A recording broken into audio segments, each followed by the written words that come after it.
Hi guys, good morning. Welcome to June 29, 2021 నా హిందీలోని editorial చూద్దాం. ఈ వీడియోలోకి వెళ్ళబోయే ముందు ఈ వీడియోని చివరి వరకు చూడండి. నచ్చితే లైక్ చేయండి, షేర్ చేయండి. మీరు ఏదైనా చెప్పాలి అనుకుంటే కింద కామెంట్ రూపంలో తెలియజేయండి. ఇంకా సబ్స్క్రైబ్ అవ్వడం ఎవరు ఉంటే సబ్స్క్రైబ్ అవ్వండి. దాంతోపాటు నేను డిస్క్రిప్షన్లో టెలిగ్రామ్ ఛానల్ అనేది ఇస్తున్నానండి. దాంట్లో మీరు జాయిన్ అవ్వడం వల్ల ముందే ఈ యొక్క హిందూ పేపర్ కావచ్చు, వొకాబులరీ వర్డ్స్ అనేవి మీరు ముందే పొందొచ్చు అనమాట. ఇక ఫస్ట్ ఆర్టికల్ వచ్చేసి ఏ కేస్ ఆఫ్ నో కేస్. అంటే ఈ కేసు అంటే ఏంటంటే ఒక అంశం అనమాట. అంటే ఒక కేసు లేని అంశం, అంటే ఒక నిరర్థకమైనటువంటి కేసు గురించి మాట్లాడే ఒక ఆర్టికల్ అనమాట. The trend of impeding sedition design to criticism of government is disturbing. అంటే ఇప్పుడు మనకి ఏంటంటే ఒక ట్రెండ్ అయిపోయిందనమాట. అంటే ఎవరైనా కానీ ప్రభుత్వానికి వ్యతిరేకంగా ఏవైనా కానీ చర్యలు, అంటే ఏవైనా స్టేట్మెంట్లు చేస్తే వాళ్ళని ఏం చేస్తున్నారంటే సెడిషన్ కేసు కింద వాళ్ళని బుక్ చేస్తున్నారు అనమాట, అరెస్ట్ చేస్తున్నారు అనమాట. సో ఇలాంటి విధానం అనేది మన భారతదేశంలో రోజు రోజుకి పెరిగిపోతున్నటువంటి ట్రెండ్ అనమాట. అది చాలా వరకు ఏంటంటే చాలా వరకు డిస్టర్బింగ్ అనమాట. ఏదైతే ఉందో మనల్ని అంటే ఇబ్బంది కలిగించేది కావచ్చు, లేకపోతే మన పరిస్థితుల్ని దిగజార్చే విధంగా ఆ యొక్క డిస్టర్బింగ్ కేసు అనేవి ఉన్నాయి అని చెప్తున్నారు అనమాట. The sedition case against Lakshadweep filmmaker Ayesha Sultana has all the undesirable indicators of the misuse of the penal provision, intolerance towards any stringent criticism of policy, tendency to discern non-existent threat to state and deliberate resort to it despite the absence of any ingredient of the offense. అంటే ఇప్పుడు మనకు sedition case అనేది అంటే ఏంటి, రెచ్చగొట్టే case అనమాట. Sedition అంటే ఉత్ప్రేరకము, ప్రేరేపించే కేసు అనమాట. అంటే ఎవరైనా మనుషుల్ని రెచ్చగొట్టే విధంగా ఏదైనా స్టేట్మెంట్ చేస్తే దాన్ని సెడిషన్ కేసు కింద వాళ్ళ మీద కేసు ఫైల్ చేస్తారనమాట. ఇప్పుడు ఈ కేసు అనేది లక్షద్వీప్ సంబంధించినటువంటి ఫిల్మ్ మేకర్ ఆయేషా సుల్తానా అనే ఆమె మీద పెట్టారనమాట. సో ఇప్పుడు ఇదంతా కూడా ఏంటంటే వాళ్ళ ఉన్నటువంటి అధికారాన్ని తప్పుడుగా మిస్యూజ్ చేస్తున్నట్టు, తర్వాత ఇంటాలరెన్స్ అనమాట. ఎవరైనా కానీ వాళ్ళ యొక్క అధికార పార్టీలో కావచ్చు, అధికారంలో ఉన్న వ్యక్తి ఏవైనా కానీ ఒక పథకాలను పెడితే కనుక వాటి మీద అంటే తీవ్రమైన విమర్శన చేసిన వాళ్ళు, వాటిని వ్యతిరేకించిన వాళ్ళని ఏం చేస్తారంటే ఇలాంటి కేసుల్లో పెడుతూ ఉంటారనమాట. సో దీనికి సంబంధించినటువంటి సరైన సాక్ష్యాధారాలు లేవు. అంటే వాళ్ళు దీన్ని పూర్తిగా అంటే ప్రభుత్వ వ్యతిరేకంగా ఇలాంటి స్టేట్మెంట్ చేశారనడానికి ఆధారాలు లేవు అనమాట. సో దీనికి ఎటువంటి ఇంగ్రీడియంట్స్ అంటే వీటిని ఇది తప్పు, ఇది దాడిపూరితమైనటువంటి విధానం చెప్పడానికి ఎటువంటి ఆధారాలు లేవన్నమాట. Therefore it comes as a no surprise that the Kerala High Court has granted her anticipatory bail mainly on the ground that neither Section 124A, which penalizes sedition speech or writing, nor Section 153B, which seek to punish imputation against national integration, is attracted. So ఇప్పుడు దీనికి సంబంధించినటువంటి ఒక surprising అంశం ఏంటంటే, అంటే మనం ఆశ్చర్యపోలేని అంశం అండి, ఆశ్చర్యపోవాల్సిన అవసరం లేదనమాట. కేరళ హైకోర్టు అనేది ఆమెకు ముందస్తు బెయిల్, యాంటిసిపేటరీ బెయిల్ అనేది ఇచ్చిందనమాట. ఈ బెయిల్కి సంబంధించి ఏంటి అంటే ఆమెకు సెక్షన్ 124 అంటే నార్మల్ బెయిల్ ఇచ్చింది అంతే. అంతేగాని సెడిషన్ స్పీచ్ రైటింగ్ సంబంధించినటువంటి 124A సెక్షన్ ఆపాదించేది కానీ, లేకపోతే సెక్షన్ 153B ఏదైతే ఉందో అంటే పనిష్మెంట్ అనమాట, ఏదైతే ఈ యొక్క అంటే ఇంప్యుటేషన్ అనమాట, నింద ఏదైతే దేశానికి సంబంధించినటువంటి ఇంటిగ్రేషన్ని అంటే వాళ్ళ యొక్క భారతదేశం యొక్క సౌభాతృత్వాన్ని కానీ లేకపోతే ఐక్యతను దెబ్బతీసే విధంగా ఏదైనా ఎవరైనా చర్యలు తీసుకుంటే వాళ్ళకి పనిష్మెంట్ ఇస్తారు. వాటికి సంబంధించింది సెక్షన్ 153B అనమాట. వాటి తరపున ఎటువంటి యొక్క బెయిల్ అనేది ఇవ్వలేదన్నమాట. అంటే ఆమె తప్పు చేయలేదు కాబట్టి దానికి సంబంధించినటువంటి బెయిల్ అనేది అవసరం లేదనమాట. There may be some cause for those in Lakshadweep administration to feel aggrieved that the film maker in the course of a heated discussion on the policy changes sought to be brought about by the administrator accused the authorities of unleashing a bioweapon against the people by relaxing quarantine rules for those entering Lakshadweeps. అంటే ఇప్పుడు ఏంటంటే ఈ యొక్క అంశంలో సంబంధించి ఈ యొక్క administration వ్యతిరేకంగా కొన్ని వ్యాఖ్యలు అనేవి చేసిందనమాట. ఒక బాగా హీటెడ్ స్పీచ్ అనమాట, బాగా వేడెక్కుతున్నటువంటి ఈ యొక్క సంభాషణల మధ్యలో ఆమె ఒక స్టేట్మెంట్ అనేది చేసింది. ఆ స్టేట్మెంట్ ఏదైతే ఉందో అడ్మినిస్ట్రేషన్ని తీవ్రంగా ప్రకోపం చెందించే విధంగా చేసిందనమాట. ఆమె ఏమందంటే ఇప్పుడు ఈ యొక్క లక్షద్వీప్ అడ్మినిస్ట్రేటర్ ఎవరైతే ఉన్నాడో ఈ యొక్క క్వారంటైన్ నామ్స్ని కొన్ని అంటే క్వారంటైన్కి సంబంధించినటువంటి కొన్ని నిబంధనల్ని ఆయన రిలాక్సింగ్ ఇచ్చాడు. దాని కారణంగా అది ఒక బయో వెపన్లా తయారైంది. అంటే బయో వెపన్ ఏంటంటే మనుషులను చంపడానికి వ్యాధిపకారకమైనటువంటి క్రిముల ద్వారా వాళ్ళని చంపడాన్ని ఏమంటారంటే బయో వెపన్ అంటారనమాట.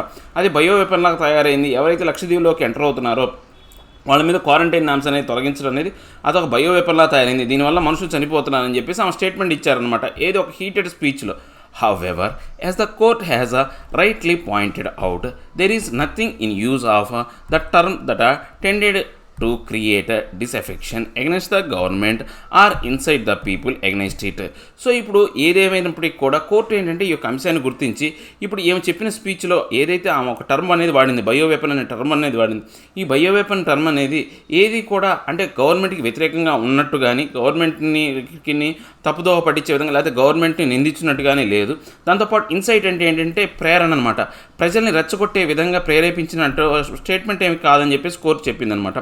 It ought to have been clear to everyone except the administration its police and BJP functionary who complained against her speech that there was no malice or motive to subvert the government established by law. అంటే ఇప్పుడు మనకు ఇక్కడ చూస్తే కనుక ఈ యొక్క administrator కావచ్చు లేకపోతే పోలీసులు కావచ్చు ఈ యొక్క బీజేపీ ఫంక్షనరీ అనేవాళ్ళు ఈమెకి వ్యతిరేకంగా కంప్లైంట్ అనేది పెట్టారనమాట. వీళ్ళ మీద చేసినటువంటి కంప్లైంట్లో ఎటువంటి పగ కానీ అంటే ఆమె మీద పగబట్టి ప్రభుత్వం మీద పగబెట్టో లేకపోతే ప్రభుత్వాన్ని సబ్వర్ట్ అనమాట పడగొట్టాలి అనే ఉద్దేశంతో మాత్రం అలాంటి వ్యాఖ్యలు చేయలేదన్నమాట. కానీ వీళ్ళు మాత్రం కేసులు పెట్టారంట. Of course it is noteworthy that the police did not rush to arrest her but only issued a notice to her to appear before the police to explain her remarks, indicating that there may not have been a threat of arrest. So కానీ ఇప్పుడు మనం బాగా నోటువర్తి అనమాట గుర్తించదగ్గ అంశం ఏంటంటే పోలీసులు ఏం చేశారంటే ఆమెను వెళ్ళి అరెస్ట్ చేయడానికి అంటే అక్కడికి వెళ్ళి అరెస్ట్ చేయలేదనమాట. కానీ ఆ ఒక నోటీస్ అనేది ఇచ్చారనమాట. దీనికి సంబంధించినటువంటి మీరు ఎక్స్ప్లెనేషన్ ఇవ్వాలా, దీనికి సంబంధించినటువంటి ఏవైతే ఉందో మీరు పూర్తిగా విచారణకు మాకు సహకరించాలని చెప్పేసి ఒక నోటీస్ అనేది మాత్రమే ఇచ్చారు. మిమ్మల్ని ఎటువంటి అరెస్ట్ చేయమని కూడా వాళ్ళు చెప్పారనమాట.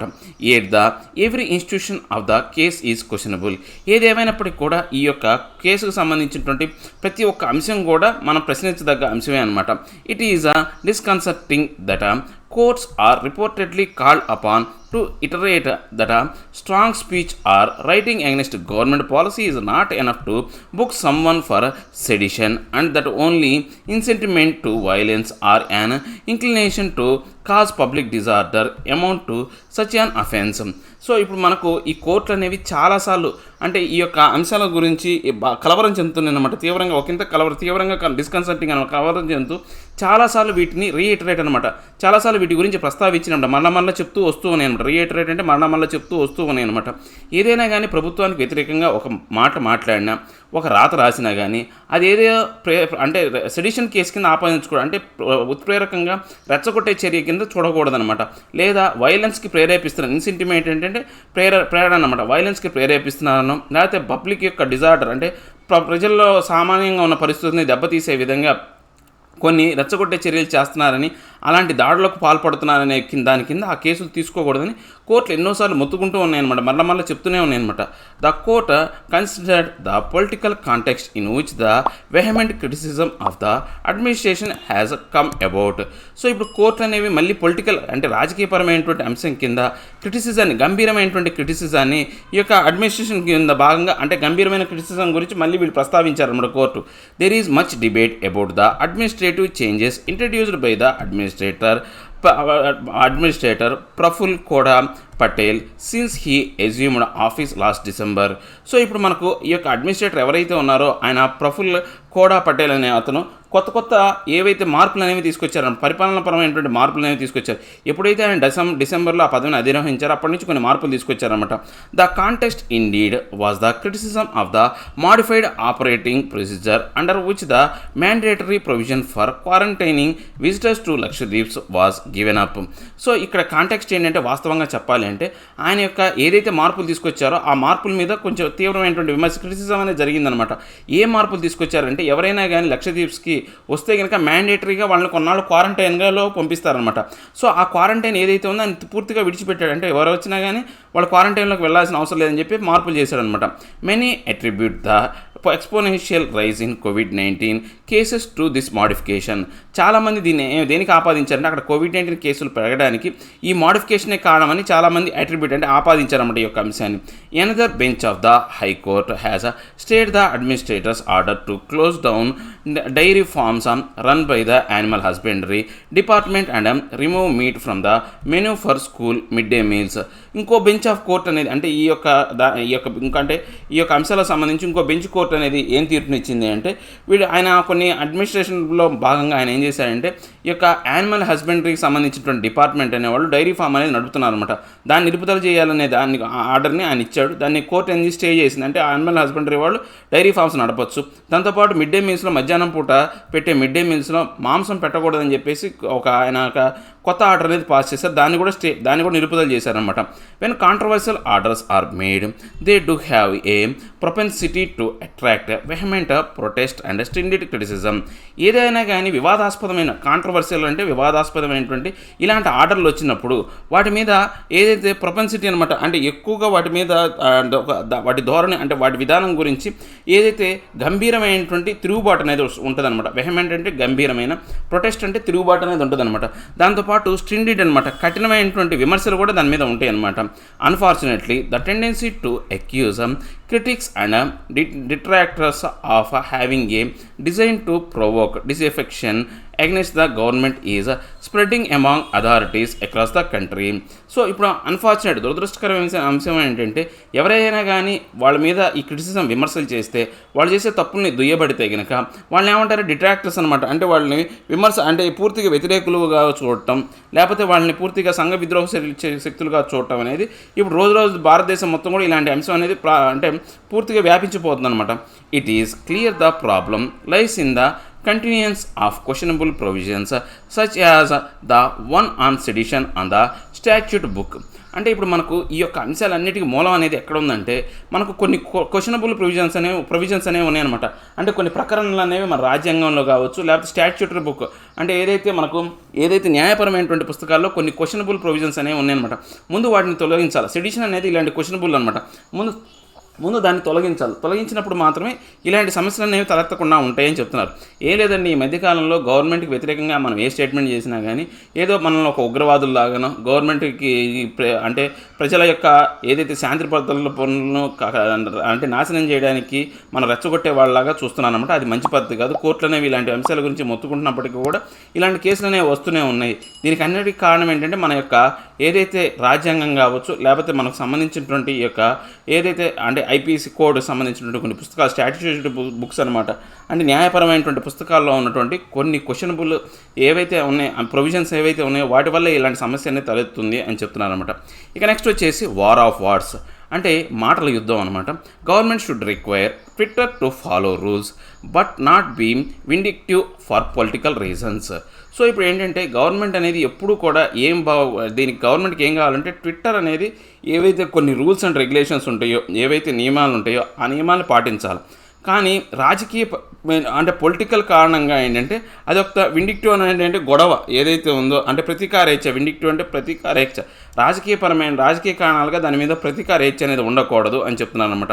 IT minister Ravishankar Prasad censure of Twitter after it temporarily blocked his account upon receiving a notice for copyright violation last week is valid but only to an extent. ఇప్పుడు ఐటీ మినిస్టర్ ఏంటంటే రవిశంకర్ ప్రసాద్ ఆయన ఏంటంటే ఆయన ఒక తీవ్ర విమర్శ అనేది ట్విట్టర్ మీద చేయడం కన్స్యూర్ అంటే ఏంటంటే తీవ్ర విమర్శ అనేది ట్విట్టర్ మీద చేయడం జరిగిందనమాట. ఎందుకు చేశాడంటే ఆయన యొక్క అకౌంట్ని టెంపరీగా బ్లాక్ చేశారనమాట. సో దానికి సంబంధించినటువంటి నోటీస్ అనేది కాపీరైట్ నోటీస్ అనేది ఆయనకి వైలేషన్ చేశాడు అనే ఉద్దేశంతో ఆయన బ్లాక్ చేయడం జరిగింది లాస్ట్ వీక్న. సో దానికి సంబంధించినటువంటి ఆయన విమర్శ చేయడం అనేది కొంతవరకు but only to an extent కొంతవరకు వ్యాలిడ్ అనమాట. కొంతవరకు మాత్రమే అది వ్యాలిడ్ అనమాట ఆయన చేసినటువంటి విమర్శ. Mister Prasad was right in calling out Twitter as he did over a series of tweets for not giving him prior notice of the blocking as required by India's IT Act rules. So Prasad అనే అతను ఇప్పుడు ఈ IT minister ఎవరైతే ఉన్నారో ఆ Twitter call చేశాడనమాట.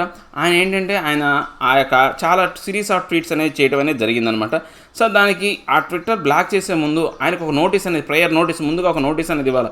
మీరు ఈ పని చేశారు కాబట్టి మేము బ్లాక్ చేస్తున్నాం అని చెప్పేసి ఒక నోటీస్ ఇవ్వాలి.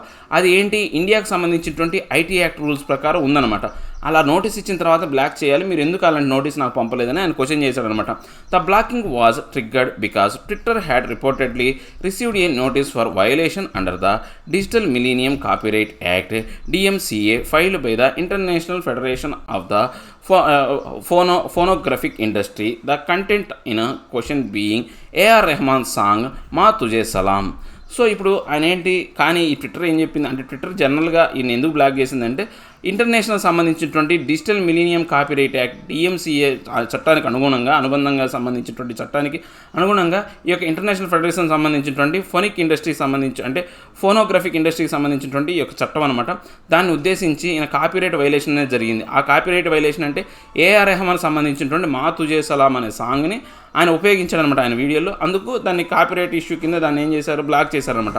Congress leader Shashi Tharoor, who is also chairman of the parliamentary standing committee on information technology, replied to mister Prasad saying he had a similar experience.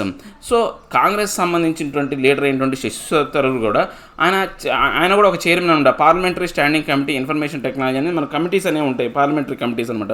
ఆ స్టాండింగ్ కమిటీలో భాగంగా ఆయన టెక్నాలజీ అంటే ఇన్ఫర్మేషన్ టెక్నాలజీలో ఆయన చైర్మన్ అనమాట. ఆయన కూడా ఈ యొక్క దానికి ప్రసాద్కి రిప్లై ఇచ్చాడనమాట, చెప్పాడనమాట, నాకు కూడా ఇలాంటి సిమిలర్ ఎక్స్పీరియన్స్ అనేది జరిగింది అని చెప్పేసి ఆయన చెప్పాడనమాట. Locking is a foolish response to A DMCA notice disabling the video which they have now done should be enough, mister Tharoor wrote. అంటే ఈయన ఏం రాశాడు అంటే, ఈయన ఏం ట్విట్టర్లో ట్వీట్ చేశాడు అంటే, లాక్ చేయడం అనేది అంటే ట్విట్టర్ని అంటే ఆయన అకౌంట్ని లాక్ చేయడం అనేది ఒక DMCA చేసిన నోటీస్ ప్రకారం చేయడం అనేది ఒక ఫూలిష్ అనమాట, అంటే తెలివి తక్కువ పని. ఇప్పుడు ఏదైతే వీడియో సాంగ్ అనేది ప్లే అవుతుందో ఆ వీడియోని కనుక డిజేబుల్ చేస్తుంటే ఇప్పుడు వాళ్ళు ఏదైతే చేశారో అది సరిపోయి ఉండేది, కానీ లాక్ చేయడం అనేది సరైనటువంటి అంశం కాదని ఆయన రాశాడనమాట. Having raised the issue however mister Prasad went on a needless attempt to make the issue look more than what it really is. కానీ ఇప్పుడు ఏంటంటే ఇక్కడ సమస్య ఏంటి అంటే, ప్రసాద్ ఏంటంటే ఆయన ఈ అంశాన్ని చూడాల్సిన దానికన్నా చాలా ఎక్కువగా చూశాడనమాట. అంటే ఈ సమస్యని ఇంకా ఎక్కువ దూరంలోకి అంటే ముందుకు ఇంకా ఎక్కువ లాగే విధంగా చేస్తున్నాడు అనమాట.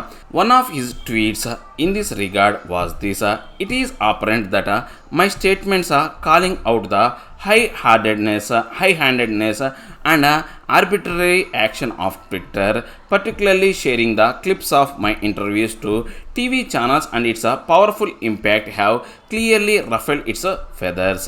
అంటే ఇప్పుడు ఆయన దీనికి ప్రతిస్పందనగా అంటే ఇప్పుడు మన ఇందాక ఆయన చేయాల్సిన దానికన్నా ఎక్కువ చేశాడన్నాడు కదా, ఆ దాంట్లో భాగంగా ఆయన ఒక ట్వీట్ చేయడం అనేది జరిగిందనమాట.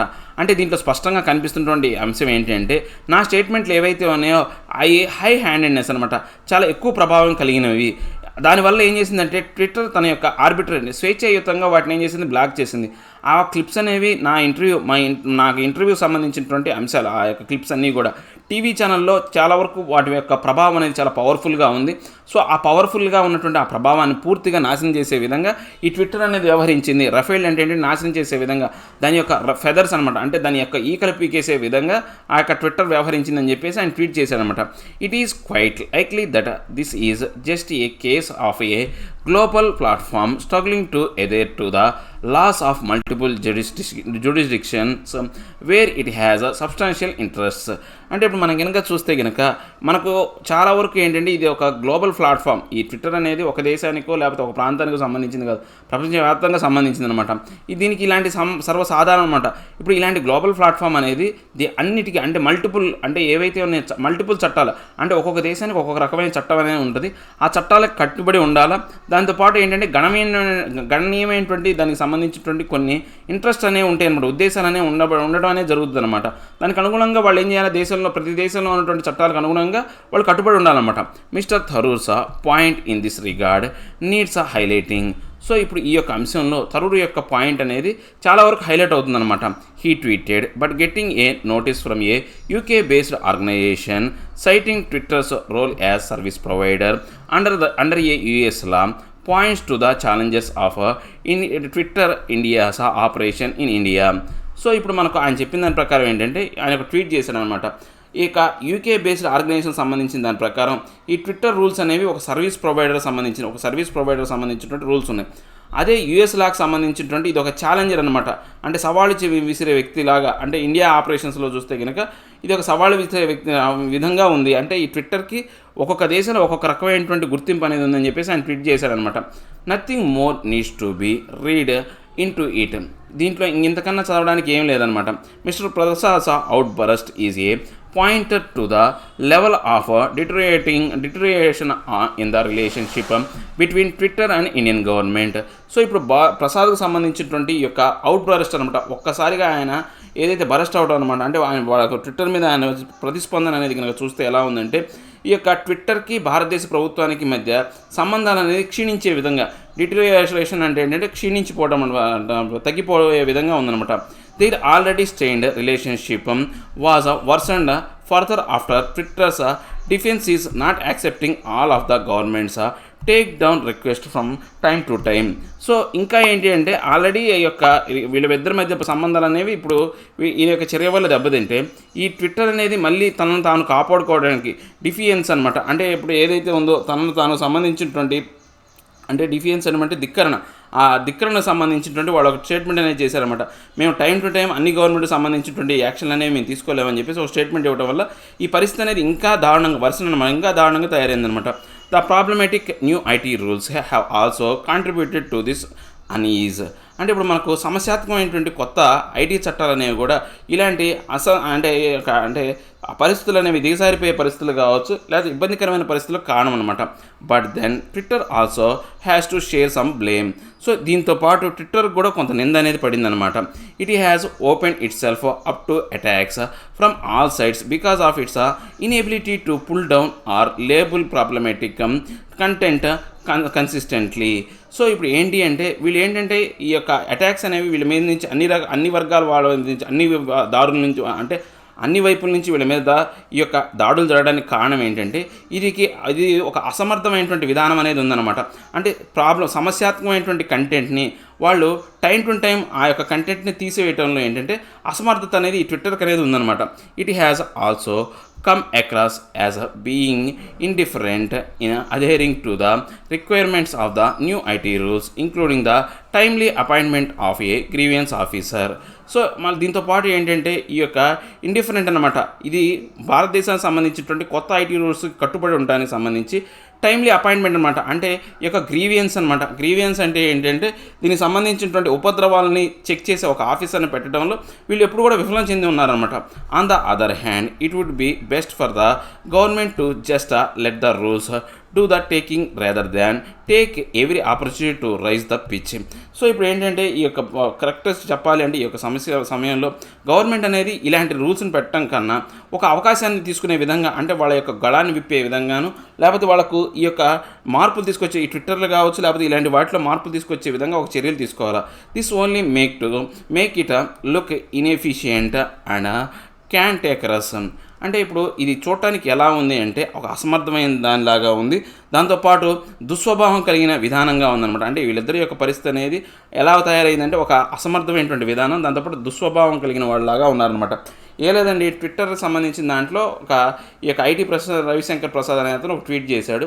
ఆ ట్వీట్లో ఏంటంటే కాపీరైట్ ఇష్యూ ఉందని చెప్పేసి ఆయన అకౌంట్ని టెంపరీగా బ్లాక్ చేశారనమాట. సో దానికి సంబంధించి ఆయన వాళ్ళకి ఒక నోటీస్ పంపించాడు. మీరు ఎందుకు బ్లాక్ చేశారు, నాకు ముందుగా ప్రేయర్ నోటీస్ ఇవ్వకుండా నాకు నోటీస్ ఇవ్వకుండా ఎందుకు బ్లాక్ చేశారని క్వశ్చన్ చేశాడు. ఇండియన్ ఐటీ రూల్స్ ప్రకారం ఉందని చెప్పేసి అడిగాడు.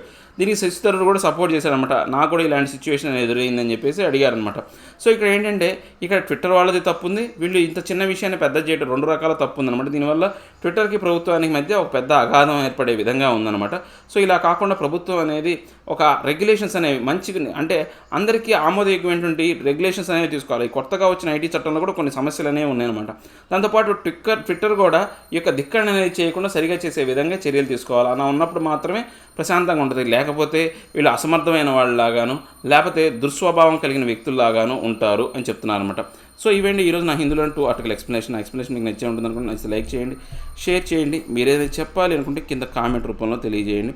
ఇంకా సబ్స్క్రైబ్ అవ్వడం ఎవరు ఉంటే సబ్స్క్రైబ్ అవ్వండి. Thank you very much.